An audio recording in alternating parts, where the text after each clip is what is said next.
원혜영, 백재현 두 분의 용단에 아쉬움을 고백합니다. 후배들과 동료들을 위해 남긴 따뜻한 사랑과 기대의 말씀에도 거듭 감사의 마음을 표합니다. 민주당은 두 분의 아름다운 퇴장에 최고의 경의를 표하며 국가 발전과 또 지역 주민들을 위해 헌신하셨던 두 분의 정치 인생의 위대한 역정을 오래도록 기억하겠습니다. 검찰개혁과 선거개혁 법안 처리를 더 이상 미룰 수 없는 상황으로 치닫고 있습니다.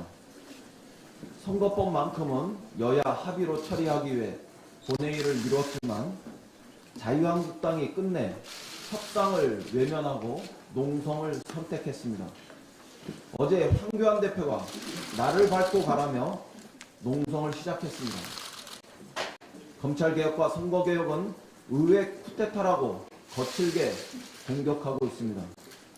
더 이상 기다려도 대화와 타협만으로 오늘의 정국을 해결하기는 어려워 보입니다. 이제 민주당도 우리의 길도 가겠습니다. 국회의장께 내일 본회의를 열어서 개혁 법안과 민생 법안을 상정해 주실 것을 요청드립니다. 본회의가 열리면 단호하게 개혁 법안과 민생 법안 그리고 예산 부수 법안 처리에 나서겠습니다. 그러나 끝까지 협상의 문은 열어놓고 기다리겠습니다. 황교안 대표의 의회 쿠데타 주장은 지독한 자가당착입니다. 선거법과 검찰개혁 법안이 패스트트랙에 오른 지 무려 7개월 반이 지났습니다. 7개월 반이라는 긴 시간 동안 자유한국당은 단 한 번도 대안을 내놓거나 진지한 토론에 응한 적이 없습니다. 토론과 협상을 수없이 호소했지만 그때마다 차갑게 거절한 것은 자유한국당이었습니다. 대신 번번이 국회 문을 닫아 걸고 아스팔트로 뛰쳐나갔습니다. 삭발을 했습니다. 솔직히 나경원, 오신환 대표와의 협상 가능성을 마지막으로 걷어찬 것도 황교안 대표의 반칙이었습니다. 그리고 원내대표의 임기를 연장하는 것을 불가하다고 결정한 독단적인 정치 행위 때문이었습니다. 국회 선진화법이 숙려기간을 준 것은 극한 대결을 피하고 충분히 토의해서 합의하라는 취지였습니다. 지난 7개월 반 동안 자유한국당은 국회 선진화법을 폭력으로 무력화한 것도 모자라 입법 정신까지 철저히 훼손하기만 했습니다. 지금 우리 국민은 죄를 짓고도 처벌받지 않는 검사특권, 승자 독식 선거제도 때문에 지지율보다 많은 의석을 차지하는 다수정당의 의석특권을 어떻게 개혁할 건지 묻고 있습니다. 그런 국민의 질문에 의회 쿠데타, 나를 밟고 가라고 대꾸하는 것을 우리는 도저히 받아들일 수 없습니다. 이것은 국민을 무시하는 오만의 정치이며 오기의 극치입니다. 분명히 말씀드립니다. 지금 검찰특권, 선거특권을 지키기 위해 국민의 삶을 볼모로 잡고 의회의 민주적 기능을 마비시키고 있는 것은 바로 자유한국당입니다. 황교안 대표입니다.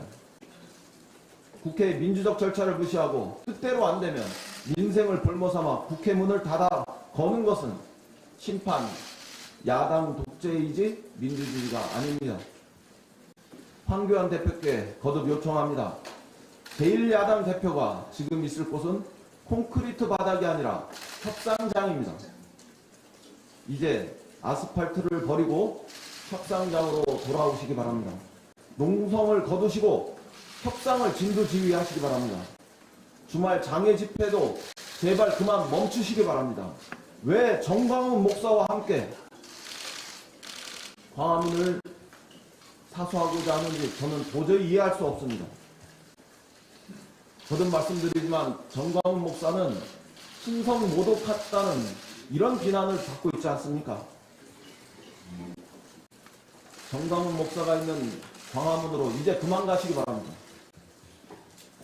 본회의가 열리면 민주적이고 적법하게 법안을 처리하겠습니다. 쟁점이 있는 법안인 만큼 자유한국당이 필리버스터를 하는 것을 굳이 막거나 방해하지 않겠습니다. 대신 필리버스터가 시작되면 우리도 당당히 토론에 참여하겠습니다. 토론을 통해서 검찰개혁과 선거개혁이 왜 필요한지 국민에게 직접 설명드리고 호소하겠습니다. 누가 국민의 뜻을 얻는지 당당하게 임하시기 바랍니다. 자유한국당이 지난 7개월 반 동안 어떻게 협상해 왔는지도 우리는 국민에게 낱낱이 고해 올리겠습니다. 이번 본회의는 그동안 자유한국당이 일방적으로 퍼붓은 거짓말을 국민들에게 직접 알리고 개혁의 필요성을 밝히는 진실의 시간이 될 것입니다. 법무부 장관 인사청문회는 조속히 이루어져야 합니다. 어제 추미애 후보자 인사청문회 요청안이 국회에 제출되었습니다. 법무부 장관 부재로 법무행정 공백이 60일째를 넘어서고 있습니다. 이제 그 공백에 마침표를 찍어야 합니다. 검찰을 개혁하라는 국민의 강렬한 여망을 실현시켜야 합니다. 최근 여론조사에서 국민 71%가 고위공직자 비리범죄수사처에 동의하고 있습니다. 지난 주말 여의도에서 시민들이 14번째 촛불집회를 열고 고위공직자 비리범죄수사처 설치, 그리고 검경수사권 조정 등 법안 처리를 강력히 외쳤습니다. 검찰개혁의 한 축은 국회이고 다른 한 축은 법무부입니다. 곧 검찰개혁 법안이 국회를 통과하면 법무부 장관은 지체 없이 검찰개혁을 지휘해야 합니다. 모든 야당에 신속한 인사청문 일정 합의를 요청드립니다. 검찰의 정치 개입 중단을 강력히 요구합니다. 최근 검찰이 검경 수사권 조정을 흔들기 위해 개별 의원들을 접촉하고 있다는 보도가 이어지고 있습니다. 검찰이 제출했다는 의견서를 보면 검찰은 결코 수사 지휘권을 포기할 뜻이 없는 것 같습니다. 검찰은 조용히 국민의 대의기관인 국회의 결정을 기다리기 바랍니다. 최근 검찰의 행동은 국회의 뜻을 존중하겠다는 윤석열 총장의 언명과도 정면으로 배치되고 있습니다. 검찰이 더 이상 입법 과정에 관여하는 일이 없기를 바랍니다. 만일 이런 일이 추가로 더 생긴다면 어제 이해찬 대표의 공언이 결코 허언이 아님을 확실하게 보여드리겠다는 점을 경고합니다. 올해 들어 일자리가 큰 폭으로 개선되고 있습니다. 어제 통계청이 발표한 11월 고용 동향에 의하면 일자리는 전년 동월 대비 33만 1천 명이 늘었습니다. 올해 11월까지 평균 28만 1천 명이 늘어 작년 연평균 9만 7천 명 증가에 비해 3배나 늘고 있습니다. 11월 고용률도 67.4%로 1989년 통계 작성 이후 최고 수준이고 실업률도 3.1%로 2015년 이래 최저 수준이었습니다. 청년 고용, 상용직 비중 등 주요 일자리 지표도 4개월 연속 뚜렷한 개선 흐름이 이어져 일자리 회복세가 매우 공고해지고 있습니다. 이 정도면 문재인 정부가 주도하는 일자리 정책이 성공하고 있다는 트렌드이고 경향입니다. 자유한국당은 문재인 정부의 일자리 정책에 대한 터무니없는 험담을 멈추고 더 많은 일자리 창출에, 더 좋은 일자리 창출에 초당적으로 협력해 주실 것을 요청합니다. 민주당은 더 나아가 노동자와 기업이 사회적 타협을 통해서 더 많은 일자리 창출에 나설 수 있도록 노력하겠습니다. 정부는 어제 당정협의를 통해서 주 52시간제의 취지를 훼손하지 않는 범위에서 보완 대책을 발표했습니다.